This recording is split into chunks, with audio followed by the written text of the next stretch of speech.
आज हम एक ऐसी कहानी की बात करेंगे जो सुनने में अविश्वसनीय लगती है, पर है बिल्कुल सच्ची। एक ऐसे बाघ की कहानी जिसने अकेले ही पूरी दुनिया बदल दी, और उसका नाम था मोहन। चलिए एक सवाल से शुरू करते हैं। दुनिया भर के चिड़ियाघरों में जितने भी सफेद बाघ हैं, उन सब में एक बात क्या कॉमन है? ये सवाल इस पूरी कहानी का सेंटर है और इसका जवाब आपको सच में हैरान कर देगा। जवाब ये है कि वो सब एक ही परिवार हैं। जी हाँ, एक ही परिवार। और आज हम उसी पहले पूर्वज की कहानी जानने वाले हैं जो एक किंवदंती बन गया। तो चलिए इस सफर की शुरुआत करते हैं। तो हमारी कहानी शुरू होती है जंगल के बीचों बीच एक सफेद रहस्य की खोज के साथ। बात है साल 1951 की, और जगह थी मध्य प्रदेश के रीवा के घने जंगल। सोचिए, एक ऐसा वक्त, एक ऐसी जगह जहां इतिहास बदलने वाला था। जरा कल्पना कीजिए, घने जंगल की खामोशी, और फिर अचानक एक सफेद बिजली सी कौंध जाती है। शिकारियों ने पहली बार कुछ ऐसा देखा था जिसकी उन्होंने कभी कल्पना भी नहीं की थी। ये कोई आम बाघ का शावक नहीं था, बिल्कुल भी नहीं। उसकी खाल एकदम दूध जैसी सफेद थी और उस पर वो काली धारियां जैसे किसी कलाकार ने बनाई हों। पर सबसे अलग थीं उसकी आंखें, एकदम भेदती हुई नीली। अब कुदरत का ये करिश्मा तो मिल गया था, लेकिन इसका भविष्य अब इंसानों के हाथ में था। और ये था महाराजा के एक बड़े फैसले का वक्त। इस सफेद शावक का सामना हुआ रीवा के महाराजा मार्तंड सिंह से, जो उस वक्त के एक बहुत ही प्रभावशाली शासक थे। अब देखिए, उस जमाने में शिकार करना बहुत आम बात थी। सबने यही सोचा होगा कि इसका भी शिकार होगा, लेकिन महाराजा ने जो किया वो किसी ने नहीं सोचा था।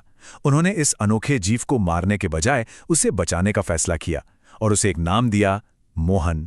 ठीक है, मोहन को बचा तो लिया गया, लेकिन एक सवाल अब भी हवा में था। आखिर वो इतना अलग था क्यों? चलिए इसके पीछे का विज्ञान समझते हैं। तो सबसे पहले जो ख्याल आता है वो ये कि क्या मोहन एल्बिनो था।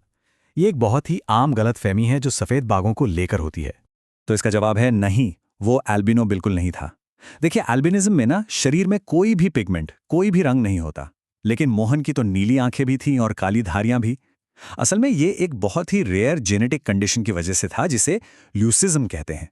इसमें होता यह है कि सिर्फ खाल का पिगमेंट कम हो जाता है, लेकिन आंखों और धारियों का रंग बना रहता है। और यहीं से मोहन की असली कहानी, उसकी असली विरासत सामने आती है। ये बात शायद यकीन करने लायक ना लगे, लेकिन आज दुनिया के चिड़ियाघरों में जितने भी लगभग हर एक सफेद बाघ जो मौजूद है, वो इसी अकेले बाघ मोहन का वंशज है। सोचकर देखिए, एक बाघ। तो आप देखते हैं कि जंगल में मिले इस एक बाघ ने पूरी दुनिया पर अपनी छाप कैसे छोड़ी। धीरे धीरे मोहन के बच्चे और फिर उनके बच्चे पूरी दुनिया के चिड़ियाघरों और पार्क्स में भेजे जाने लगे, और देखते ही देखते सफेद बाघ एक ग्लोबल फेनोमेनन बन गया। आज अमेरिका से लेके यूरोप और एशिया तक दुनिया के लगभग हर बड़े और फेमस चिड़ियाघर में आपको मोहन की विरासत जिंदा मिलेगी। ये बहुत ही कमाल की बात है कि कितनी तेजी से उसका वंश पूरी दुनिया के लिए कुदरत के एक अजूबे का प्रतीक बन गया। लेकिन इसका असर सिर्फ चिड़ियाघरों तक ही सीमित नहीं था। असल में मोहन की कहानी का सबसे बड़ा प्रभाव लोगों की सोच पर पड़ा। उसकी वजह से यह नजरिया बदला कि जंगल सिर्फ शिकार करने की जगह नहीं है, बल्कि ये ऐसे जीते जागते चमत्कारों का घर है जिन्हें बचाना हमारी जिम्मेदारी है। कहानी भले ही अतीत की हो, लेकिन इसकी गूंज आज भी सुनाई देती है। ये एक जीवित किंवदंती है। आज मोहन की उसी विरासत को उसके घर यानी रीवा के पास एक खास Maharaja Martand Singh Judeo white tiger safari में संजोया जा रहा है। ये इस बात का सबूत है कि उसकी कहानी आज भी कितनी मायने रखती है।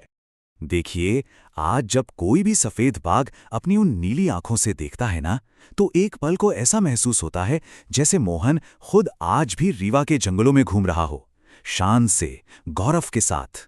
मोहन की कहानी हमें एक बहुत बड़ा सवाल सोचने पर मजबूर करती है कि कैसे सिर्फ एक जानवर, सिर्फ एक जीव पूरी दुनिया की सोच को बदलने की ताकत रखता है।